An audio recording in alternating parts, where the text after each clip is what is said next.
It's that time of the day, right? When we do what we do, right?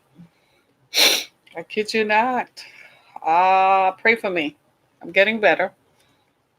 I just haven't One quite minute until gotten showtime. why this is happening. I mean, it's like the craziest thing ever. I'm gonna start counting down. Hey, why don't you do what you do when you did what you did to me? I can't sing. It's Friday and I'm feeling it. Can you tell? I am so glad it's Friday. It's Friday. We're about to go live, so just give us a few minutes as we count down to join live on other platforms. But thank you so very much. It's Friday morning, and I can't begin to tell you how happy I am that it's Friday. Thank God. Simply can't wait. I'm so grateful that it's Friday morning and that we're going to have a good time as we talk about the The show will telephone. go live in 5 seconds. The Four, telephone, three, two, right? The one. telephone. Hey, everybody, good morning. Thanks for joining me. This is Harriet Kimmick with Down to Earth, the show in which we talk about the issues that matter. And one of the issues that matter today, very instrument that you're listening to me on. That, I mean, it's Friday, it's the 28th of February.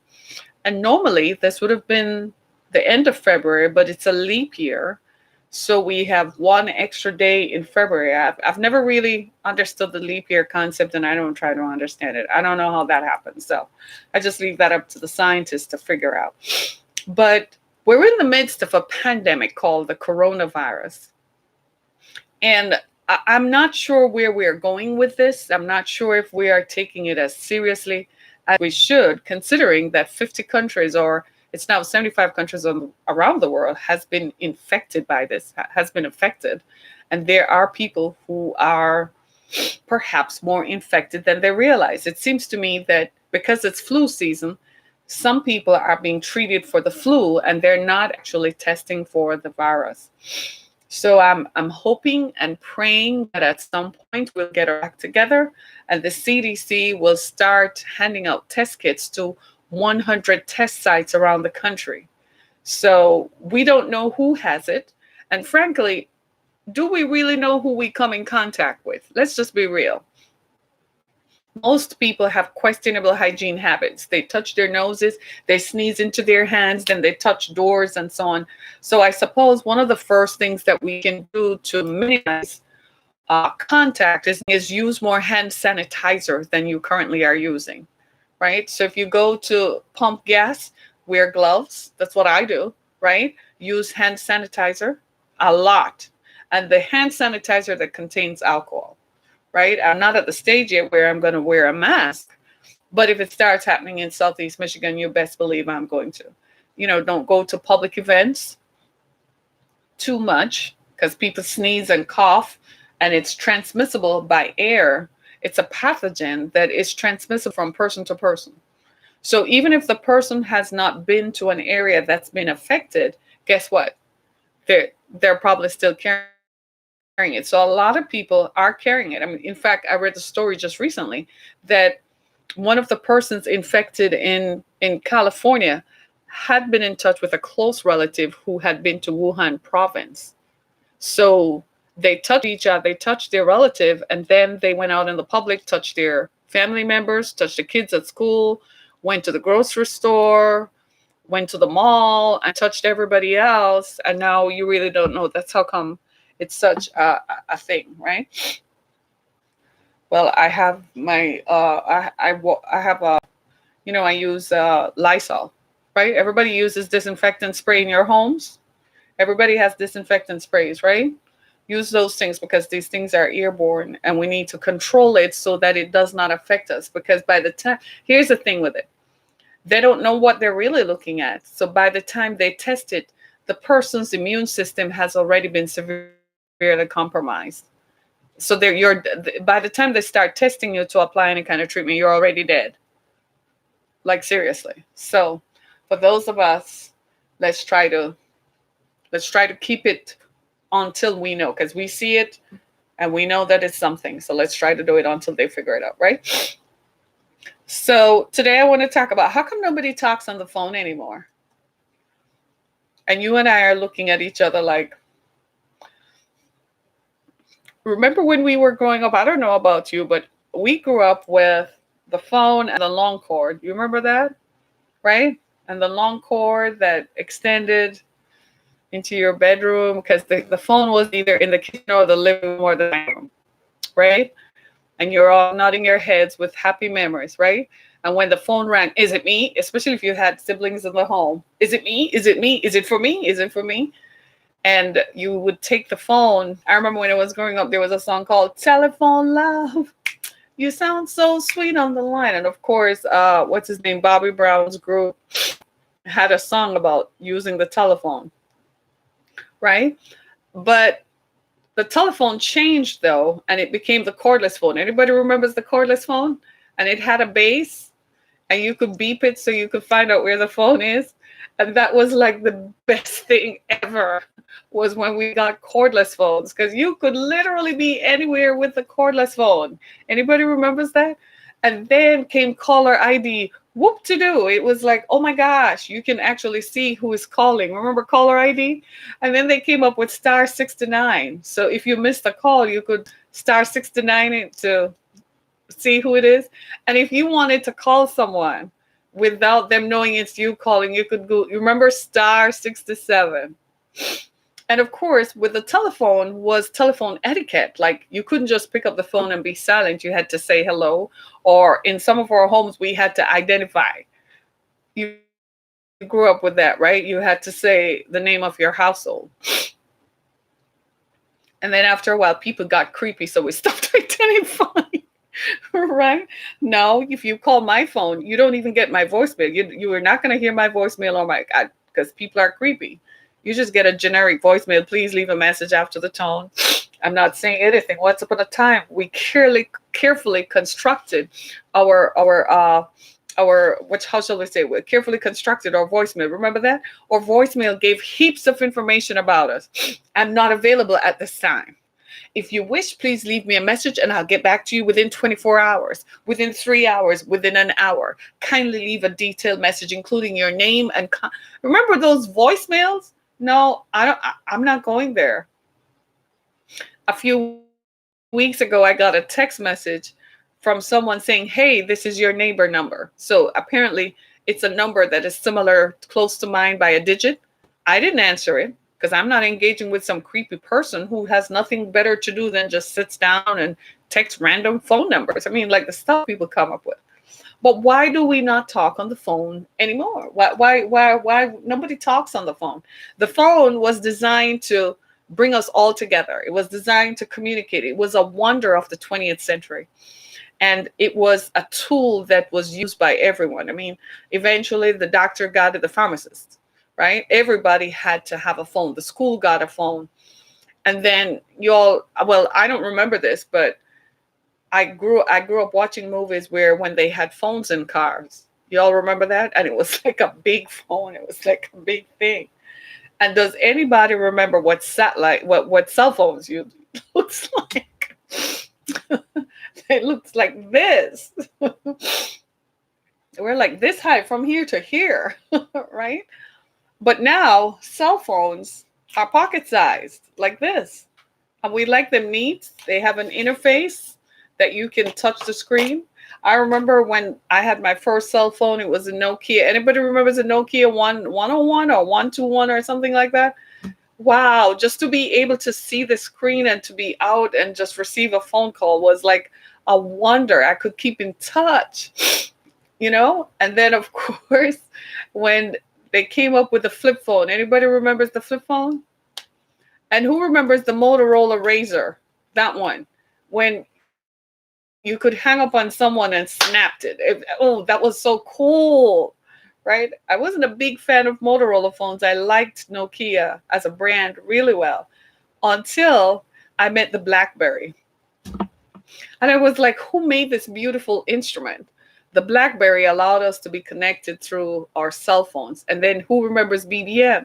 BlackBerry Messenger. Who remembers that? Anybody remembers that? Hey, this was 10 years ago, so y'all don't look at me like this is a dinosaur thing. This was 10 years ago. We had BlackBerry Messenger. And then the iPhone replaced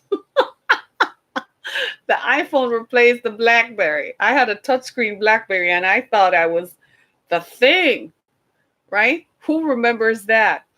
And then now over time, we don't even use the phone anymore because we have other means of communication. Back then, the telephone was the only means of communicating. So it was telephonic. We even had terms: telephony, telephonic, all right? But now we can communicate using the same device that is a phone. We can Facebook. We now have things like direct messaging. So if you're on Instagram or Twitter, you can message the person without actually dialing their phone number. You can Instagram someone, right? You can tweet someone. Like I just communicated with people on Twitter whom I've never met, but through social media, we have become a community. So now I can message you. I can talk to you through that medium without ever picking up the phone. Right. Recently, my daughter tells me that in today's world, millennials date like this. When they meet someone, they communicate through Instagram and direct message through Instagram before they exchange phone numbers. The exchange of phone numbers take place after they have met to determine if you want this person to, if the person is not creeping you out or something. And I'm like, wow, we should have had that years ago. That would have solved a lot of stuff. But I digress. So we have other ways to communicate today. We have instant messaging. Anybody remembers AOL instant messaging? Right? Well, today we call it direct message. And you still can not just use an email, but you can message someone. You can text them. You can send emojis and bitmojis. You can send GIFs. And my favorite all-time way to communicate today is, guess what? FaceTime. There is quite nothing to me like FaceTime. I'll be in my house, and I'll be downstairs, and my daughter is upstairs, and I FaceTime her, and she's like, "Mom," and then they get lazy too. They don't want to come upstairs or something, so they'll just FaceTime you. That's one of my favorite ways to communicate today is FaceTime.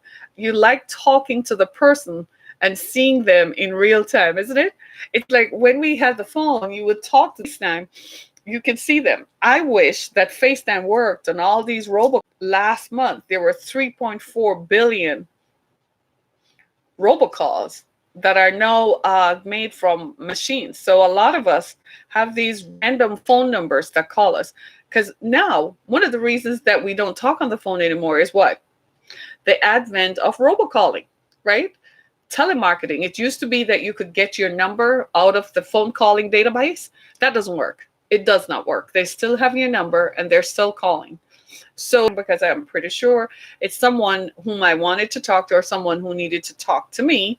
But now when the phone rings, if it's not a phone number that my phone recognizes, I'm done. Apple has a software that reduces robocalls. It's not effective enough, in my opinion, because they still push through. I mean, I still get calls from phone numbers that I don't recognize. I just don't answer them because then if you answer it, it tells them that that's an active phone number and they'll keep calling. So if someone calls me from an unknown number, if they really want me, they're going to leave me a message because I'm not answering the phone because I am like everybody else. I am fed up to here with phone numbers. But is that the reason why we don't talk on the phone anymore? That's just one reason. The real reason is that we have so many other ways to communicate. And we enjoy those other mediums of communication. You know, we enjoy text messaging. We enjoy direct messaging. We enjoy FaceTiming. I don't know what is used on Android devices. I don't know what they use, right? But I know on iPhones, it's FaceTiming. And even if you don't have an iPhone, if you have an iPad, you can still use it to connect, right? Am I correct? Yeah. So if I'm away from my iPhone, I can use my iPad to still make calls out, especially to someone who has an iPhone. I think it only works if the person has an iPhone. So it's kind of like device to device, which is kind of creepy because it makes me wonder what else do the devices know? Like I switched my phones out in October or November of last year, and my Apple Watch, was not unpaired from that device. So when I got my new device, for the life of me, I couldn't connect it. So finally, in frustration, going to the Apple store at the mall is an exercise in patience. It's always full no matter what time of day you go in there, and you literally have to sit and wait. Finally, I just said, okay, I have to go. When I got there, they said, your watch is paired to another device. And when you return that device, you did not unpair it. So your watch is still communicating with that other device. I was like, are you kidding me? Right? It just shows you how technology works. So I had to reset it. We did a reset, and that didn't clear it out. We had to literally unpair it from a device that I no longer had, and instructed the Apple Store technician, instructed to the new iPhone. I'm just saying all of that to say how technology has changed. We have Bluetooth.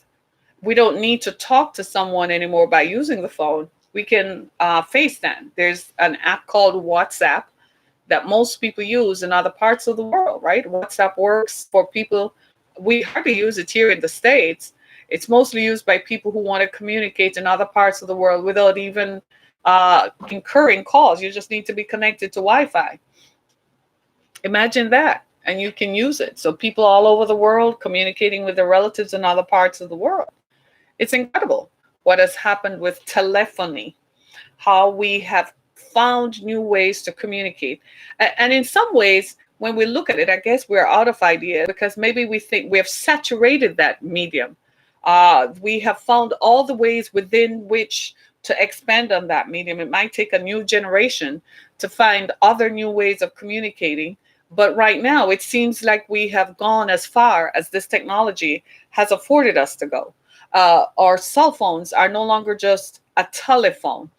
Our cell phones can connect us with people anywhere. Our cell phones are able to give us location settings. It's one of the neatest things to me that I can determine where my loved ones are, wherever they are, and I can follow their location just to make sure they're safe, especially in today's world when people keep disappearing through human trafficking and so on. You kind of want to keep in touch with your loved ones. So one of the neatest tricks is location settings. You also have on your iPhone something called Find My, whether you're looking for your device or whether you're looking for people. So if you have an iPhone, you can communicate with all your relatives. So let's say you live in one state and your parents are in another state and they have iPhones. You can communicate with them without even using through Wi-Fi. You can find out where your parents are. You can watch their location. You can see them practically driving in real time as they move and connect with cell towers as they move through the area. So the way we communicate today has drastically changed, and it's for good. But why do we not talk on the phones anymore? Do we really not like each other? People even break up using a breakup text now. Oh, we call it ghosting. Yeah. You go out with someone, they don't want to see you anymore. But instead of calling you to tell you that I don't want to see you anymore, or the old fashioned way of telling you to your face, they just ghost you. They don't text you. They don't email you. They don't talk to you because we don't talk on the phone anymore. I think that we have lost a little bit of civility because now we really don't know how to communicate.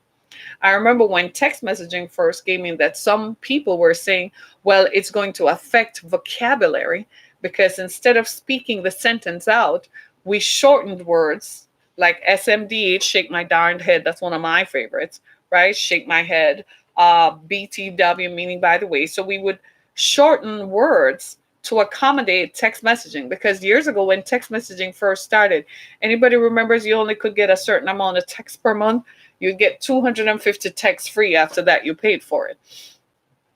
But you had unlimited nights and weekends. Boom! Anybody remembers that? So we would wait until Friday night at 9 o'clock to call everybody and text everybody. It's just incredible how communication has evolved and seems like we're spinning. Just spinning, spinning, spinning, spinning, spinning.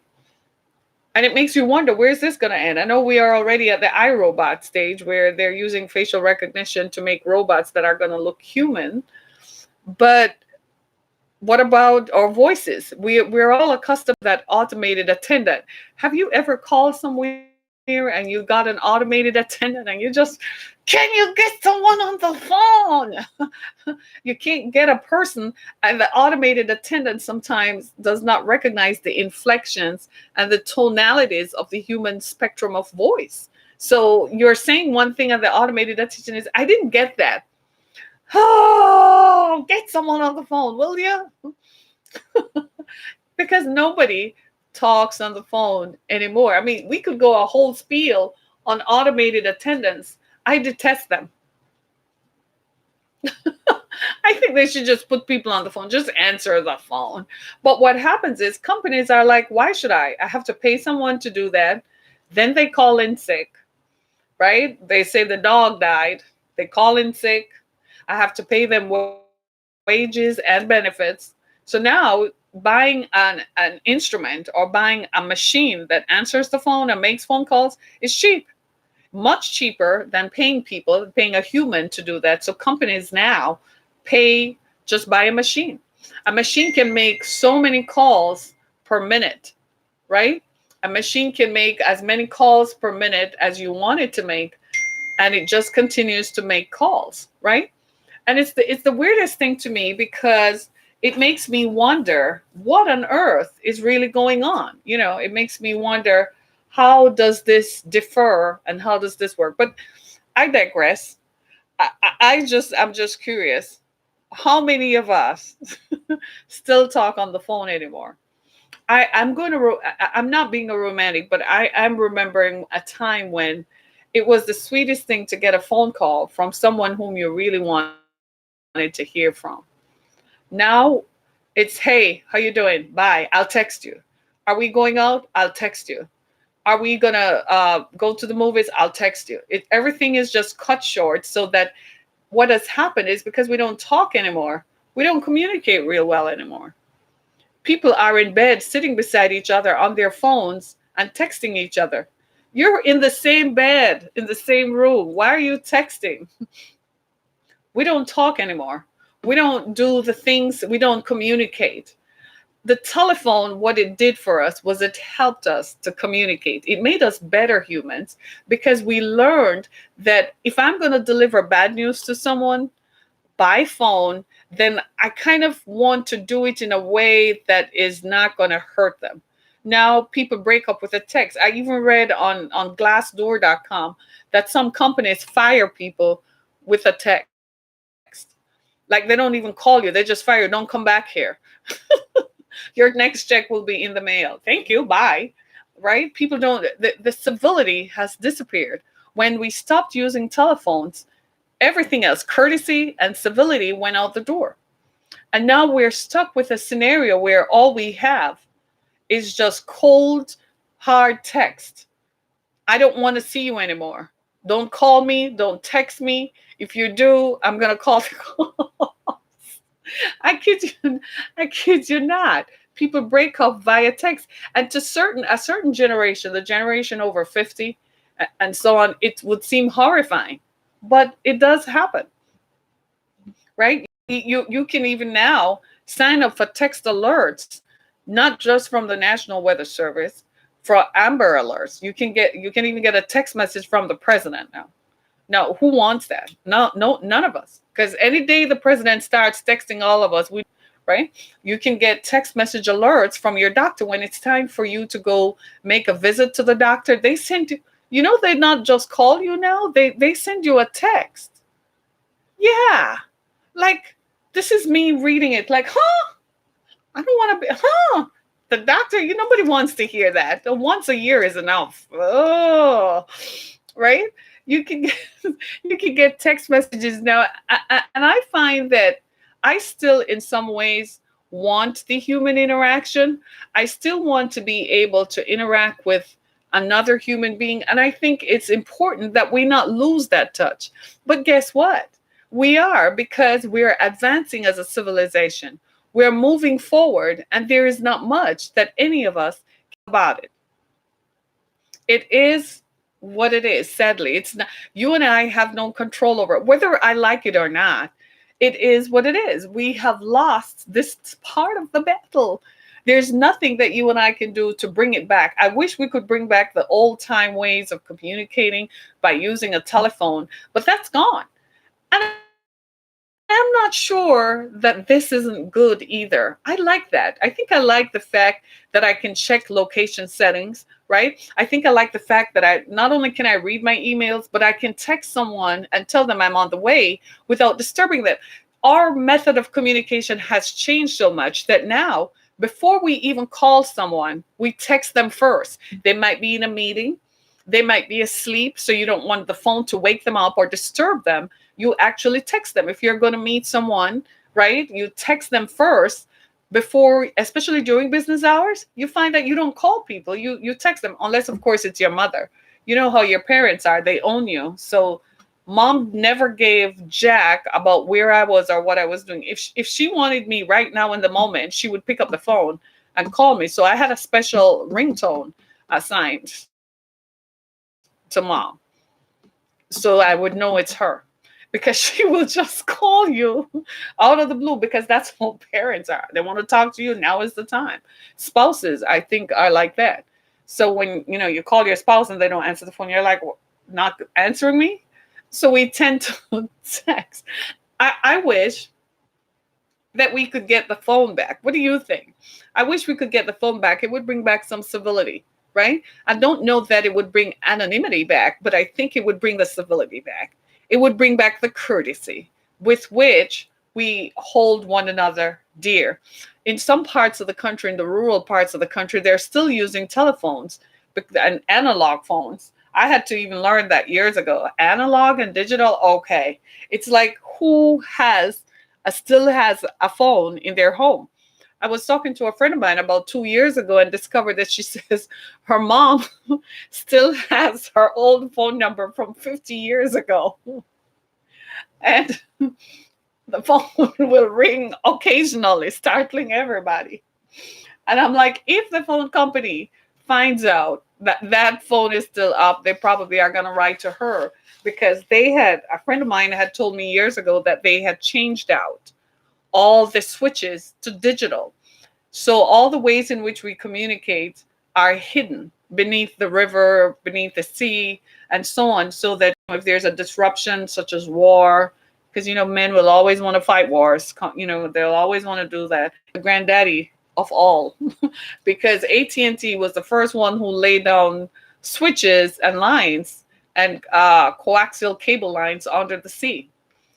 And when they laid those down, they owned it. So everybody else has to pay them a fee for transmitting using those lines, right? And now there's this new war erupting where cell carriers who are attempting to improve or in place the 5G technology, companies want to get access to it, and the military is like, I don't really want to hand it over.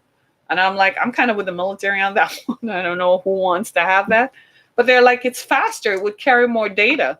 And I'm like, how much faster do you want these ads arriving in my email box? I don't know about you, but every time I click on unsubscribe to some emails, they still come back in and advertising the same thing. They just come from a different email box. I am like you. Like I look at my phone and it says I have 5,000 emails, and I'm like, Jesus, it's a nightmare to clean that out. And as soon as it takes like 2 to 3 hours to go through it. And you're like, half of these things I don't know. I don't want to read them. I'm still getting emails from when I lived in Central Florida from Toyota of Orlando. That's like 20 years ago. Still getting emails from them. Can you believe it? That just tells you how long I've had that email box, though, right? Right? But these are forms of communication that are relevant to us in the current times. And I suspect as we go through life, it's just going to get better and better. But I want to encourage all of us. If you haven't done so yet, pick up the phone and just dial someone's number and start a conversation. You'll find that it brings back the joy of communicating. You'll find that it brings back, why did you like this person in the first place? Whether it was even an ex, or it's your current partner, or whether it's just a parent or a sibling. We don't even talk to our siblings anymore. We send them a text message, hey, just checking in. How you doing? Like, dude, pick up the phone and call me. Say, hey, sis, how is it going? Right? Instead, it's a text message. I'm like, bye. Same to you, right? Pick up the phone. It's like when my daughter went to college. I remember how we used text messaging to communicate a lot. And so I started calling her at a certain time at night. And I said, okay, this is the time of night that's best for you. Let's start. So my youngest daughter is about to go to college. And I said to her, well, we do have a pact because I pick her up by 3 o'clock every evening when she was in school all of her life. I said, so now you're going to call me at 3 p.m. every evening.